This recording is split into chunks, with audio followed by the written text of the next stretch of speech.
Hello, everybody. It's Caleb. Now, this is different because you're like, Caleb, it's not Monday. You guys are having a hangout.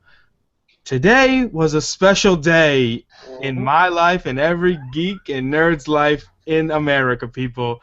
The No, Star not just Wars America, Episode around the 7 world. teaser trailer Well, let me say. dropped today. Okay, people. It dropped today. So I brought in, two of my most trusted guys, obviously, and we're going to talk about this trailer, and we're going to break it down and give our positives and our negatives. So first up, he's always here with me. He's my co-captain. He's my best friend. He just saw the trailer, guys, so this is right off of, like, he literally started like 5 minutes ago. The one, the only, Mr. Paul English. Paulie, what's going on, man? Caleb, hi, Chris, how you doing? All doing? Yeah, I just thought I've been a lot busy having to deal with all that Black Friday crap. So Yeah, ugh. I was been a little busy. So I just saw it 5 minutes ago. Just found time, and I'm excited to talk about this thing. Absolutely. And of course, like Paula just said, joined always by, he's a really good guy, he's a huge Star Wars fan. Great to have him here, Mr. Chris. And what's going on, bud? What's going on, guys? This is your boy Chris from Greenbelt, Maryland. That's just hard to say. Woo! Star Wars! The Oh my Force is God! back. All right. So on that note, all right, Chris. So on that note, let's just get right into this, man. Mhm. Give me your opening thoughts about this trailer. Oh, man. What the I'm hell? just going to say, oh my God, it's back. It's back. The Force is finally awakened, man. This is like, oh, I just couldn't believe my eyes, man. Just like when Boyega first popped out and just like he's all nervous and sweaty, the Mhm. panic on his face, and of course the look of the stormtroopers, the X-wing fighters, and of course the Millennium Falcon. What's to say, bro? Oh This my like the God. Millennium Falcon when doing facing So those TIE fighters, man. Just yeah. like the look, the feel of it, it's just so Star Wars. It seems like J&J has finally captured the magic back. That And we, there was a lens flare, so that's always nice. I had no doubt he would capture the magic. So you know something, uh, Chris, were you one of the guys that hated the title? Because there was a lot of people. Oh, the Force Awakens. That is stupid. I Actually, mean, I wasn't one of those guys. Were you one of those guys or I no? mean, I actually liked it. I mean, it kind of, kind of almost confirms what we heard about this movie. About, probably Luke might be in a state of hibernation, or it's Mhm. just like, or his force might be in this like in a catatonic state. It's just like, and miraculously, he's finally awakened with some, you know, some evil rises and stuff like that. Mhm. I mean, I know there were a lot of people who weren't fond of it, but I liked it. Absolutely. All right, Paulie. Coming off the cuff, your first reactions to the Star Wars teaser trailer. There's probably a longer trailer that we're gonna get in a couple months, but the first reaction to this smaller trailer. Kind of tough to pin down actually. There were definitely a lot of things I liked about it. I mean, the stormtrooper looked good. Falcon still looks good. It's nice to see that it didn't change anything. Mhm. TIE Fighter reminds me of the original. One thing I kind of had an issue with, like, what's up with the mini on the lightsaber that this guy's having? What's up with the mini ones on the sides? Like, what's the purpose of that? I That's don't just know. I mean, it kind weird. of makes it look like more of a sword. I Well, I don't mean, the know, but lightsaber It is a looks sword, but I it mean, looks kind of medieval when you look at it. yeah. yeah, it does have this that medieval knight type of look to it. But I mean, Mhm. I don't know what's the point of that. So Right. overall, it was decent. I definitely would have liked to have seen a shot of like one of the original three. Just one of them would have been fine. Yeah. So yeah, a decent overall impression. But I mean, Star Wars is coming back to the big screen. It's a brand new film. JJ's involved in it. I mean, how are you not going to be happy? Hmm. Yeah. All right. So I'm gonna give my thoughts, and oh boy, this was incredible, you guys. I mean, I love this trailer. Like I was telling Paul Chris before we came on, and you came in the chat. They could have shown a trailer of Luke Skywalker, of him making a sandwich, and I would have been like, Yeah, like boy.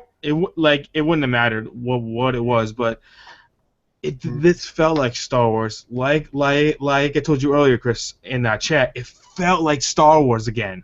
It felt like the original trilogy, just the updated version, the 2014 version, as of right now. It felt like something familiar, but yet it felt like something new. It's like they reignited the saga for a whole new generation. And it's like, I love how this trailer like has those questions, like Yes. like why is John Boyega's character in a storm? It's like, what's going on with the Daisy Ridley character? We don't know all this. Who's that guy that has that lightsaber? Why is that why is that like that? And I remember when Darth Maul, when his double lightsaber came out, everyone's like, oh, what? This is weird. And then it was awesome. So I have all the faith that it's gonna be awesome. And the Millennium Falcon, guys, when they had that scene with the lightsaber, and then they had the Millennium Falcon falling over, and they had the original John Williams score, I screamed, and I was like, "What's going on?" And I'm like, "Star Wars!" Like it just, I just that. Got the vibe right away. And my comment on the John Williams music in this trailer, very appropriate for it. And of course, I like the new score that he's written for it. It just feels so like part of the musical continuity with this series. I mean, even though the full score hasn't been written yet, it feels so much connected to those films. Of course, with that main theme, man, it just gets chills, man. Yes, and it's like, yeah, man, the Millennium Falcon looks great, and it's like. So when you see the Falcon, you got that original score playing behind you. What else are you gonna say about fuck yeah? Yes, it's like, oh yeah. It just, because the prequels had the problem where they couldn't have all those cool things from the original, like the Falcon, like all this cool stuff, and it's like, well, when I watched the prequels, I'm like, if this was anything not called Star Wars, it would probably be pretty freaking awesome, but it has a Star Wars label, and so it's like, okay, so it has to be like, so you compare it to the originals. This just felt like the originals. It felt so much better than the prequels already, because I got that vibe, like, okay, I'm back in this world, I could watch like a 9-hour Star Wars movie, like it wouldn't matter how long it was. I just want to be in this world, immersed by these characters. All right, so Chris, do you have any negatives? I mean, this was actually a negative before. I mean, but I think I kind of cooled off on it now. Is that I was with Paul? It's like we didn't get to see the original cast. We didn't get to see Mark Hamill, Harrison Ford, and Carrie Fisher. I would like to see like an appearance from them to, of course, tie into this universe. I mean, I would have liked to see an appearance by them, but I kind of called off a little bit about it. I mean, it's really about these new characters that you're seeing for the first time. I mean, it's going to be focused really on them.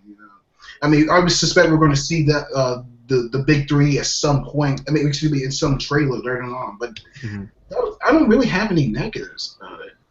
I think, I think they wanted to show off the new cast, and then in the next trailer, they're gonna push the filter. Oh, don't worry, guys, they're still here. It's fine. Just that. I mean, like, I agree with you, but I mean, it was nice to see John Boyega and Oscar Isaacs as a pilot. So Paulie, other than the big three not showing up, what do you have any other negatives? Well, like I said, what's up with the medieval-like lightsaber? That just makes no sense. So, you don't like that, or is it just you're not sure what's going on with that? I'm not sure how I feel about that. I maybe give it a little time. But on the note of like seeing the big three, you know what? Actually, I don't know how you guys feel about this, but what if we never actually get a full glimpse of the original thing? What if we just get little winks at them, like little brief flashes of them, but we never get a full shot of them? That would be the ultimate in any of the trailers. That would be the ultimate tease. Oh my gosh. I would be so upset if they didn't at least show a glimpse of them. Yeah. I mean, I wouldn't be upset, but I would probably be like foaming at the mouth to see them. Which would be a good marketing move. Which, if you know Disney, they know how to do that. Oh my god, dude! This movie is going to smash 2 million. Smash it. I mean, 2 billion. Yeah, I was just gonna say it's gonna make 2 million easy. It is. Yeah. It's not gonna make 2 million in like 1 minute. 1 minute, yes. this has been number one on my most anticipated films list of 2015 for some time now. This was number 2. It's not number 1. It was number 2 because I had Batman vs Superman was number 1. Mm-hmm. Yeah, before it got moved to 2016. Right. Yeah, until it got moved to 2016. So now this is taking that top spot, followed by obviously Avengers. So obviously. So Paul, is this higher on your list for most anticipated over Avengers, or is Avengers higher?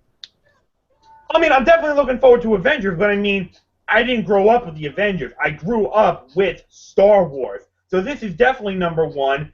And I know it's going to do well, if for no other reason other than J.J. Abrams is directing it, and I have faith in it because he did such a great job revitalizing Star Trek. I loved those films. I know a lot of fans say that's not real Star Trek, and I understand where they're coming from with that. But, I mean, if J.J. can put half the magic he did into Star Wars that he did resurrecting Star Trek, then the future of Star Wars is in great hands. I have total faith in J.J. I believe he's going to make a huge hit. He's going to make the Star Wars film that the fans want to see. So I believe in J.J. Yeah, dude, because he's a Star Wars fan, you know? Exactly. He is a huge Star Wars fan, and I love that when you get a filmmaker that is like, I want to do this property right. I'm going to do, because I know, because he grew up, you know, he was probably in his 20s, you know, when the originals were coming out, you know. Oh, and probably even younger than that. He's probably only like 10 or something. Oh, okay. Oh, I wasn't sure if he was in his 40s or his 30s now. I mean, because just because I was born in '89, so it'd be 25. I'm just not sure how old he is, but whatever. But no, I'm saying he grew up with the property, you know, like he was, and that's exciting to me. Because I know, like you said, Paul, he's gonna do it right. He's going back to practical effects. Yeah. He's not gonna CGI the crap out of us. Yes, that's not gonna happen. They're doing actual models, you know, of the X-wings and the Millennium Falcon. Yeah. No more green screen. I mean, a little bit of green screen, but you know. But that's all right. And I loved how the X-wings, how they were kind of beat up. I'm not sure if you guys noticed that. They were kind of beat up, and because remember in the prequels, it was like everything was brand new and clean, and it was like that's not.